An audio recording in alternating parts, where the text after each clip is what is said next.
Karibu tena mpenzi mtazamaji, na kama nilivyokuahidi katika ukumbi wa siasa ndio hivyo tunangwananga. Nilikuahidi kwamba tutakuwa tukizungumza na yeye waziri wa masuala ya utumishi wa umma, anafahamika kama Geoffrey Ruku, na kama unavyomuona kwenye studio zetu yupo ange kuzungumza nasi na kujibu maswali kuhusiana na miaka hiyo mitatu ya serikali ya Kenya Kwanza. Miaka mitatu ya serikali ya Kenya Kwanza chini ya uongozi wa Rais William Ruto imekumbwa na changamoto za aina yake, jambo ambalo limesababisha pia mabadiliko ya baraza la mawaziri kwa zaidi ya mara tatu, na mara ya mwisho mabadiliko hayo Geoffrey Ruku ni mmoja waliojiunga na serikali sasa pana, yani broad based. Hii leo tunazungumzia miaka hiyo mitatu ya Rais William Ruto miongoni mwa mengine, na pia tunakupa nafasi kuzungumza nasi kwa 22047 mitandao ya kijamii @TV47 Kenya pale Facebook na ukurasa wetu wa X. Kauli yako siku zote inakubalika. Asante sana kupata nafasi kuwa nasi siku hii ya leo. Nitaanza kwa kuuliza, ulibadilika kutoka mbunge kuingia katika masuala ya uwaziri, imekuwa kwako namna gani? Hapo ndio ninaanzia. Kwa sasa mimi sio mbunge, mimi ni waziri wa serikali ya Kenya. Waziri ambaye anahudumia Wakenya wote watapaka mbalimbali bila kuzingatia misingi ya kisiasa. Kwa hivyo hiyo ndio kazi ambayo tunafanya katika serikali ya Kenya, serikali ambayo inaongozwa na Mheshimiwa William Ruto. Na kwa sasa miaka tatu imeisha kama serikali, na tunaona mabadiliko mingi na kubwa yale ambayo inafanyika katika nchi yetu. Mabadiliko ambayo Wakenya watajivunia miaka ingine kama 10 kama 15 ikifika. Rais wa Jamhuri ya Kenya ameamua ya kwamba lazima Kenya ibadilike.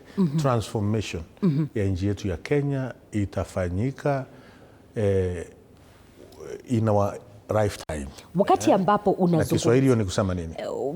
Itabadilika katika nafasi ambayo tunaishi wakati huu. Katika maisha yetu yote.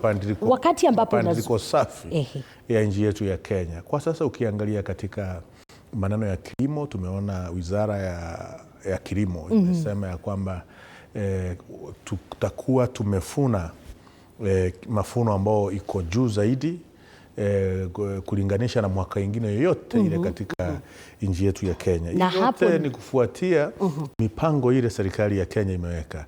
Mipango ile ambao rais ameweka. Ukiangalia miaka hiyo mitatu na ambayo unasema mabadiliko makubwa yamekuwepo, unaweza kuipa asilimia ngapi?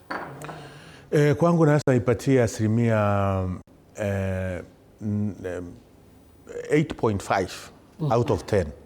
Hiyo ni kusema 85% ambao serikali imefanya bidii kwa masomo, kwa sekta ya usalama, kwa sekta ya afya, kwa sekta ya maparapara, ya uchumi. Rais ametia mikakati ambao tukiangalia kama tuseme masomo, elimu, kutoka 1963 mpaka wa leo, zaidi ya miaka 60, serikali ya Kenya haijawahi ajiri walimu ambao wamepitisha.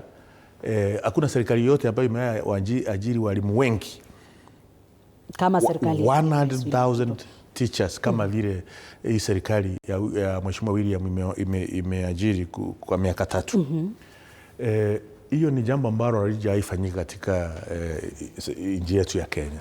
Tukiangalia masuala ya afya, mfumo ambao tuko nao sasa ambao tunaita bima la afya ASHA, ambao serikali mingi ya Mwai Kibaki, ya Uhuru walijaribu kidogo wakashindwa. Hii serikali ya Mheshimiwa William Ruto imepanga bima la afya ambayo inashughulikia afya ya Wakenya wote. Wakati ambapo uwe ni maskini, uwe ni tajiri. Tunakubaliana na hayo ambayo